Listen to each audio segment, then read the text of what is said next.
Disney is facing a major backlash after their decision to pull Jimmy Kimmel off the air indefinitely. It hasn't even been a week since that decision was made, but the backlash has been stronger than any backlash I have seen in a very long time. And as it stands right now, this decision has cost Disney, depending on which estimate you're looking at, anywhere from $1.5 billion to $3.81 billion. I guess it depends on how you're doing your math in terms of, the amount they've lost off their stock and the amount of people who have now canceled their Disney Plus subscriptions. But either way, Disney's decision to capitulate to Trump's FCC chairman Brendan Carr has been a financial disaster for the company. And, as per usual, companies that go along with what Donald Trump wants or just exist during Donald Trump's rule have found that doing business is very hard in Trump's America. And most of them are, in fact, losing money for one reason or another. Maybe it's because of the tariffs. Maybe it's because we gave him money and now people won't do business with us. Or maybe it's because we've revealed ourselves to be spineless cowards and people don't like that. Either way, it's a horrible, horrible time to be a business in Donald Trump's America. But what we're seeing right now with this backlash to Jimmy Kimmel, which of course is the government attempting to censor freedom of speech over his mild comments criticizing Trump for Trump's response to Charlie Kirk's death. That's what happened. Kimmel did not say a single bad thing about Charlie Kirk. Not one. Not a single one. Didn't even imply anything. All he did was show how callous and disgusting Donald Trump's response was to it when a reporter asked him how he was feeling about the death, and he was like, "Hey, look at this badass ballroom I've got. It's pretty cool, right? Woohoo!" Kimmel mocked that, not Charlie Kirk being killed. And everybody needs to remember that. So right now, we do have this massive call for people to cancel their Disney Plus subscriptions. You have had Disney stars, people like Tatiana Maslany, who, of course, played She-Hulk and is set to return, I guess, for Avengers Doomsday. Maybe not now. She may have lost her job over this. But she is encouraging people to cancel their Disney Plus subscriptions. That takes a lot of courage. Mark Ruffalo, who, of course, in the Disney MCU plays the Incredible Hulk, right?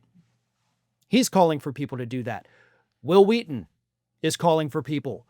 Misha Collins. So you have all of these celebrities out there, some of them directly employed by Disney, calling for people to boycott. You've got stories about the Disney adults, the folks who go to Disney like 8 times a day.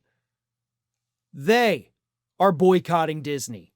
The stock price dropped by $3, which of course is where you get the billions of losses in value. Disney is still worth more than $200 billion, folks. They're not going to go under immediately. And of course, the stock could easily bounce back. Or it could be like Tesla. This could be the beginning of the end. This could be the downward spiral from which they do not recover. Time will tell. But right now, this decision to can Jimmy Kimmel just so that Nexstar can do their $6.8 billion merger with Tegna, and then, of course, the right-wing Sinclair Broadcasting was threatening to not run Kimmel. Disney had all the power, because, Disney owns ABC, and those companies I just mentioned, Nexstar, Tegna, and Sinclair, they're all distributors. Disney could have gone to them and said, okay, listen, if you're not going to run Kimmel's show, if you're not going to go with the programming we have, you don't get to run anything from ABC. Then you lose all of your money immediately. All of it. Gone. That's all Disney had to say. Disney could have done that. Disney could have taken that loss. Not to mention, who gives a crap about linear television these days? Are there really that many people still watching linear TV, cable? Maybe there are, maybe they're not, but Jesus Christ, folks, move to streaming. But of course, Hulu, ESPN, which kills me, ABC, Disney Plus, also all obviously Disney properties. So if you can go with a different streaming device, I encourage you to do that, or streaming service, I should say. Now, the other part of this. I feel like this decision by Disney to can Jimmy Kimmel is finally the straw that broke the camel's back, so to speak. A lot of people have spoken out about a lot of the things that Donald Trump has done. There was already widespread anger and, of course, disgust with what this administration has been doing. And then this happened. And this became the breaking point. This decision by this company to capitulate to Brendan Carr's threat, we can do this the easy way or the hard way, is what he said. This woke a lot of people up. People that had been angry about decisions this administration had made, what had been happening to the country, but they were angry and quiet. They're not being quiet anymore. This is an egregious abuse of government power, and they finally all see it now.